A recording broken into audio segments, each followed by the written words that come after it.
All right, now let's forget about IRAs for the moment, or let's assume that the IRA, that this trust is the beneficiary of Herb's IRA. I'm going to make a decent sized number.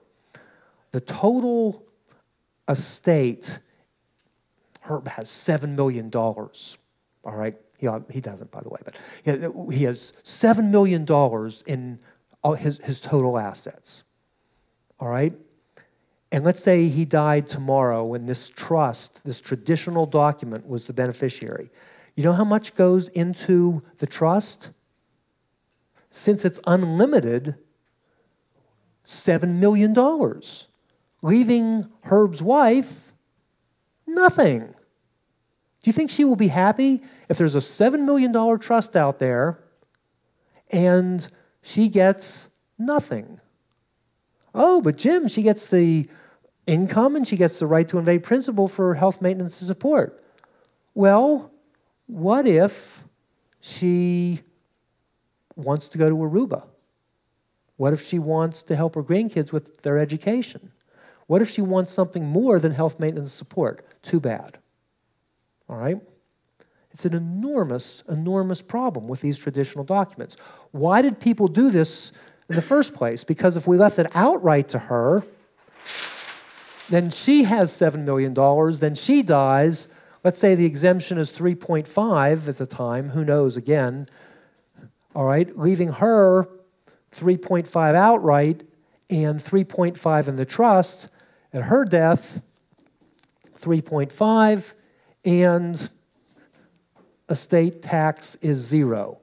So the B trust, even though it can do enormous harm, and by the way, let's say it's not. Let's say he has $1 million and all the money is controlled by this trust.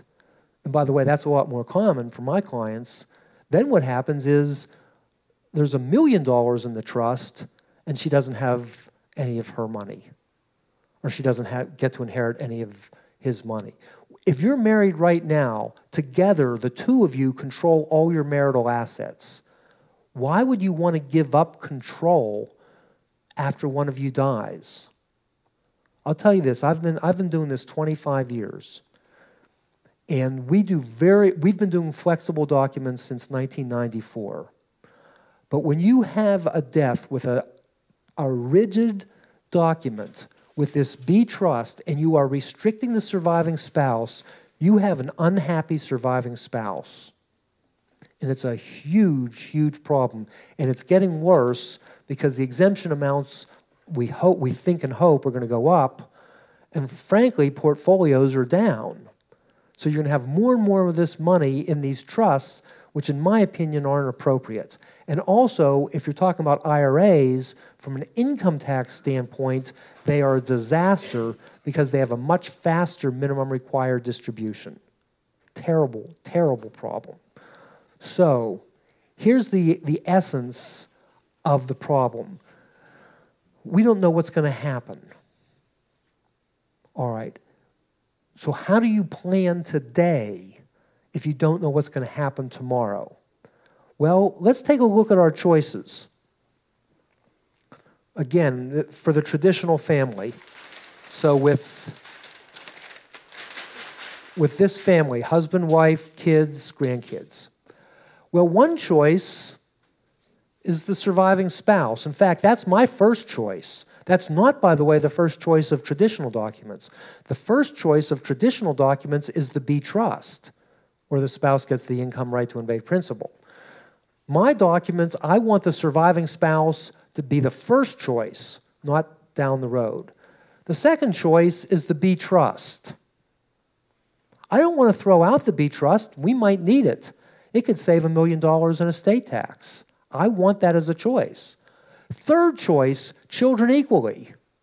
Maybe, let's say that Herb has a lot of money and he dies and his wife says, you know something, I want the kids to have a little bit of money now so they don't have to wait until they're 60 or 65 before they can enjoy it. I want each kid to have $100,000. I want each kid to have $200,000. That might be very appropriate. So I want that as one of the choices, children equally. And fourth, I want grandkids as a choice, because remember I showed the huge, great stretch for Roth IRA conversions for grandchildren? I want that as a choice.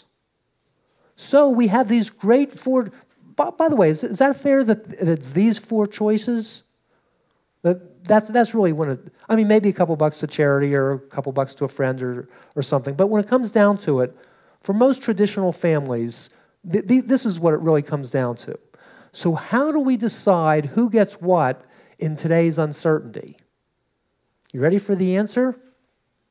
We don't decide. Isn't that easy? We don't decide. We set the documents up to allow the surviving spouse to decide within 9 months after the first death. All right, are you with me on that? We're not going to decide today who gets what. We're going to do this very, very flexible plan, and since our surviving spouse, and since we have a Leave It to Beaver family, you have the luxury of having the same heirs as your spouse.